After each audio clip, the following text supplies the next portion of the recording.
ეთერშია ახალი 6-17 სექტემბერს დედოფლის წყაროში კოალიცია ქართული ოცნების წარმომადგენლის ირაკლი ღარიბაშვილის სახთან უცნობმა პირებმა იარაღიდან 4-ჯერ დაისროლეს. ღარიბაშვილის მშობლებმა პოლიციას იმ ავტომობილების ნომრებიც მიაწოდეს, საიდანაც დასროლა მოხდა, თუმცა სამართალდამცველებს ამ დრომდე არავინ დაუკავებიათ.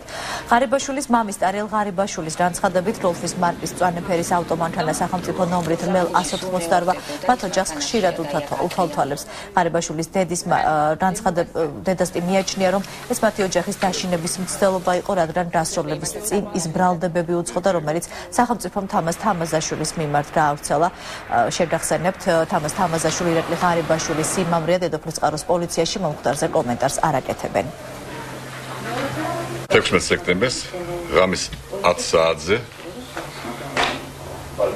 გავიგონდა სროლის ხმა, გამოიხედა მეუღლე და ღამის ლამპიონის შუქზე დააფიქსირა მწვანე ფერის გოლფი ნომერი ლელ 188, რომელიც დიდი სისწრაფით მოაბრუნა, დიდი სისწრაფით წავიდა ისევ საწინააღმდეგო მხარეს. ეს იყო ალბათ დაშინების მცდელობა ჩემი შვილის და ჩვენი ოჯახის მიმართ.